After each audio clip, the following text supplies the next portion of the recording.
이에 솔로몬이 여호와의 언약궤를 다윗성 곧 시온에서 메어 올리고자 하여 이스라엘 장로와 모든 지파의 우두머리 곧 이스라엘 자손의 족장들을 예루살렘에 있는 자기에게로 소집하니 이스라엘 모든 사람이 다 에다님 월 곧 일곱째 달 절기에 솔로몬 왕에게 모이고 이스라엘 장로들이 다 이름에 제사장들이 궤를 매니라.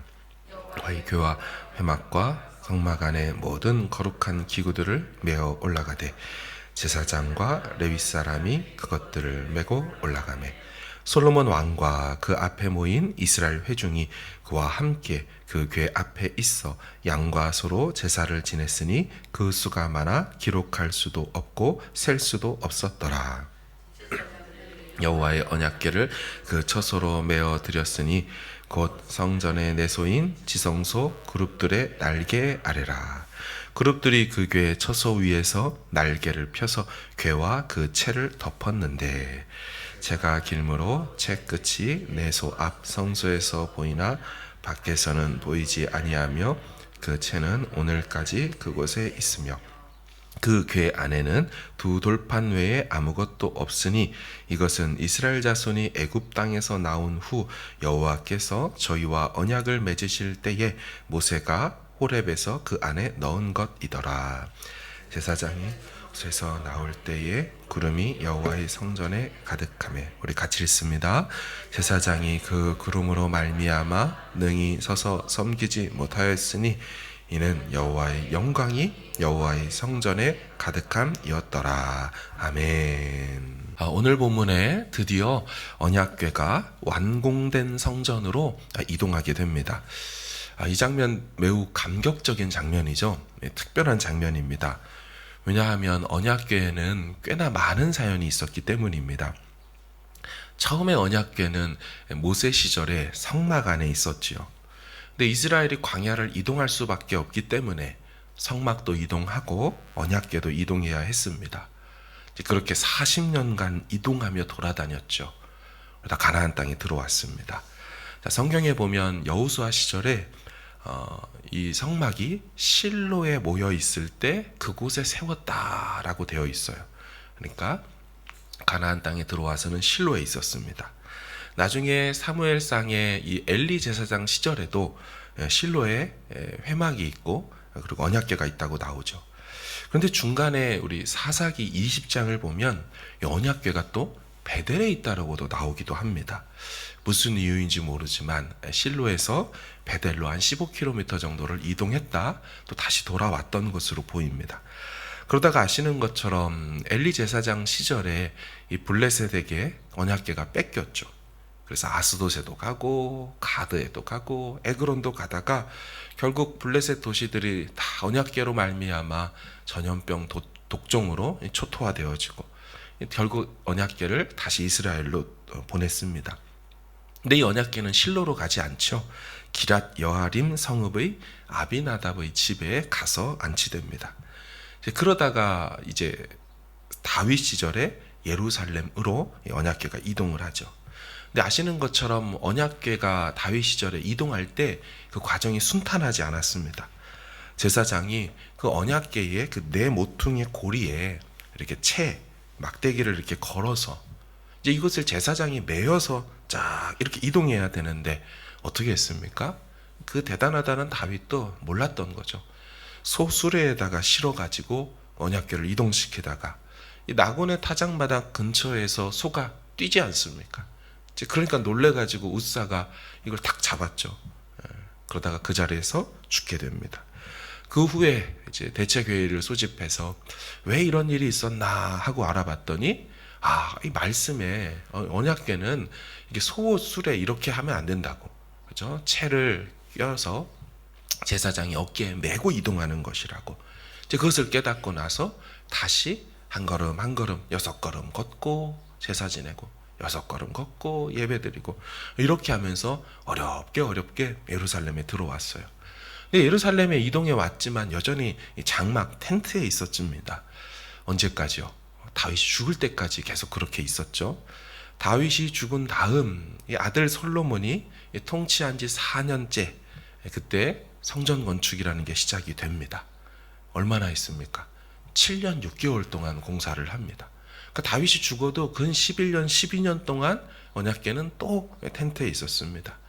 드디어 이제 완공이 되었죠. 성전이.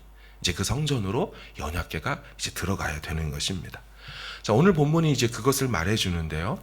오늘 장면을 보면 참 실수가 없습니다. 3절에 보면 제사장들이 궤를 매니라. 4절에 보면 궤와 회막과 모든 기구들을 제사장과 레위 사람들이 메고 올라가더라. 6절에 제사장들이 여호와의 언약궤를 그 처소로 메어 드렸으니. 무슨 말입니까? 계속 제사장이 맸다 말하는 건 아버지 다윗의 실수를 아들 솔로몬은 하고 있지 않다. 지금 모든 것이 순조롭게 진행된다. 이걸 보여주는 거죠. 또한 이 모든 것들이 율법대로, 말씀대로 하나하나 정확하게 행해지고 있다고 나옵니다. 아까 말씀드린 것처럼 이 언약궤를 옮길 때 어떻게 옮긴다고 했습니까? 이 궤에 120에 70에 70짜리거든요. 크기가. 근데 네 개퉁이에 고리가 달려 있는데 그 고리에 두 개의 막대기. 오늘 본문에 한글로는 채라고 돼 있고 영어로는 폴이라고 돼 있거든요. 이제 우리가 그걸 소위 볼대라고 말하는 것처럼 이 볼대를 두 개를 딱 껴서 채를 껴서 제사장들이 앞에서 뒤에서 다 어깨에 탁 하고 탁 메고 이 언약궤를 옮겨야 됩니다. 근데 오늘 본문에 보면 그렇게 어깨에 메고 이동해서 다 옮겼음에도 여전히 그 채 막대기를요 언약궤에 그냥 걸어 놓았다라고 성경이 굳이 그걸 말합니다. 7절과 8절 보십시오. 그룹들이 그 궤 처소 위에서 날개를 펴서 궤와 그 채를 덮었는데 채가 길므로 채 끝이 내소 앞 성소에서 보이나 밖에서는 보이지 아니하며 그 채는 오늘까지 그곳에 있으며. 왜 그랬을까요? 다 옮겼으면 그 볼대를 채 막대기를 그냥 빼서 치우면 되지 않습니까? 이게 기본적인 생각이죠. 근데 이들은 일부러 거기에 그냥 꿰놓은 채, 넣어놓은 채로 둔다고 굳이 성경이 밝힙니다. 이게 율법 때문이었습니다. 자, 출애굽기 25장 14, 15절을 제가 읽을게요. 그 채를 궤 양쪽 고리에 꿰어서 궤를 매게 하며 채를 궤의 고리에 꿰은 대로 두고 빼내지 말지며. 율법에 이것을 빼지 말라고 되어 있어요. 율법에서. 자, 그러니까 성전으로 옮겨두면서도 지금 뭐 하는 거예요? 그 채를 빼지 않고 그대로 말씀대로 잘 두었다. 이 말을 지금 밝혀주고 싶은 것입니다. 자, 무엇을 보여줍니까? 지금 솔로몬이 철저하게 율법에 입각해서 과정 하나하나를 진행시키고 있다는 것을 보여주죠. 함부로, 임의로, 사람의 생각대로 그거 좀 이상하지 않나? 빼도 되지 않나? 절대 이렇게 하지 않는다는 거예요. 정확하게 율법대로 행하고 있다를 보여주죠. 이것만이 아닙니다. 9절에 보시면 그 궤 안에 두 돌판 외에는 아무것도 넣지 않았다. 그리고 이 두 돌판은 모세가 호렙산에서 그 안에 넣은 거 그대로라고 나옵니다.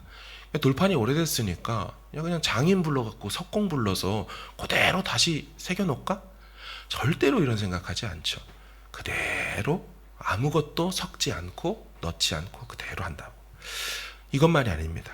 또한 이 언약궤가 위치한 곳이 어딘지도요, 성경은 4개의 표현을 써서 바로 그 위치에 두었습니다를 강조해주고 있습니다.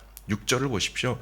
제사장들이 여호와의 언약궤를 그 처소에 메어 드렸으니, 바로 그 장소에 넣었다고 하고요. 곧 다른 말로 표현하죠. 성전의 내소, 곧 지성소, 곧 그룹들의 날개 아래. 그렇죠. 4번에 걸쳐 그 처소에, 성전의 내소에 또 지성소의 위치도 그룹들의 날개 아래. 그러니까 오늘 본문은 처음부터 끝까지 정말 한치의 오차도 없이 율법과 말씀대로 딱 그 자리로, 그 위치로 정확하게 행하고 있다. 여러분, 그러자 어떤 일이 일어난다라고 오늘 본문이 마지막에 말합니까? 10절과 11절을 보세요. 제사장이 성소에서 나올 때에 구름이 여호와의 성전에 가득하매 제사장이 그 구름으로 말미암아 능히 서서 섬기지 못하였으니 이는 여호와의 영광이 여호와의 성전에 가득함이었더라. 아멘. 이 원리를 잘 보셔야 됩니다. 온전한 순종이 있자 충만한 영광이 임하게 되었다. 지금 이걸 보여주고 있죠. 사랑하는 여러분, 이게 참 성경이 지속적으로 강조하고 있는 영적인 원리입니다. 자기 백성들의 마음을 다한 온전한 순종, 그러자 여호와 하나님의 영광스러운 임재 그리고 가득함 충만함이 따라오더라, 이러는 거죠. 제사장이 어땠다고요? 이 영광의 구름, 이 쉐키나의 구름으로 말미암아 그들이 감히 서서 섬기는 게 불가할 정도로 하나님의 영광이 빽빽하게 임하게 되었다, 이렇게 나옵니다. 사랑하는 여러분, 생각을 해볼까요? 아무리 7년 6개월 동안 이 심혈을 들여 이 건물을 멋지게 건축하면 뭐합니까? 여호와의 임재가 그곳에 임하지 않는다면 그건 그냥 아무짝에도 쓸모없는 그냥 단순 건물이죠. 그저 종교시설에 불과하지 결코 성전이라고 말할 수는 없을 것입니다. 그런데 이 말씀대로 순종해서 하나하나 준비하고 실행하자 여호와의 영광이 임하죠. 그러니까 이제 이 건물은 단순한 건물이 아니고 거룩한 건물이 되죠. 이걸 성전이라고 부르지 않겠습니까? 이 원리를 생각해 보니까요, 우리에게도 마찬가지더라고요. 이름과 직분이 성도요, 집사요, 목사요 이런다고 해서 그 직함을 사실 갖는 게 아니지요. 여호와의 영광이, 여호와의 임재와 임마누엘 함께 하시는 것이 그 인생 가운데 함께 하게 될 때 그 사람이 진짜 성도가 되는 거 아니겠습니까? 하나님의 임재와 함께 하심이 없는데 그 사람이 아무리 목사라고 해도 목사가 될 수 있을까요? 그렇지 않죠. 하나님의 임재와 함께 하심이 없다면 그 사람이 아무리 교회를 다닌다고 해도, 직분이 있다고 해도 거룩한 성도가 될 수는 없을 겁니다. 바로 이것이 중요하다는 거예요. 온전한 순종, 그리고 그것과 동반되는 하나님의 영광과 임재가 건물이 되었던, 성도가 사람이 되었던 마찬가지죠. 순전한 믿음과 행함에 따라오는 그 하나님의 역사, 하나님 주시는 형통, 이게 우리 삶에 있길 주의 이름으로 축원합니다. 성전이 성전되는 것, 성도가 성도되는 것, 목사가 목사되는 것, 말씀대로 행할 때, 그리스도 안에서 믿음으로 행할 때 바로 그때가 되는 줄로 믿습니다. 여러분, 막대기 하나도요 다른 자리가 아니라 율법에 근거한 다 그 자리에 두었어요. 궤도 그 위치를 제대로 찾아갔어요. 아버지 다윗의 실수를 보며 다시 실수하지 않는 이 솔로몬의 모습을 보지요. 성장하고 성숙하고 하나하나 더 온전해가는 모습을 우리가 보고 있는 것입니다. 바라기는 오늘 우리의 삶도 온전하지는 않을 수 있을지라도 더욱더 한 걸음 성숙과 성장으로 말씀 따라 믿음대로 행할 때 하나님의 임마누엘의 은혜가, 그분의 영광이, 구름이 우리 삶에도 이와 같이 짙게 드리워주며 함께하게 될 줄로 믿습니다. 주의 나라가 임할 때 하나님 임재하실 때 예배가 회복되며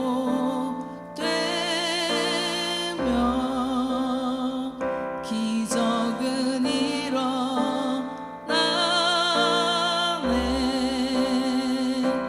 전능하신 주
하시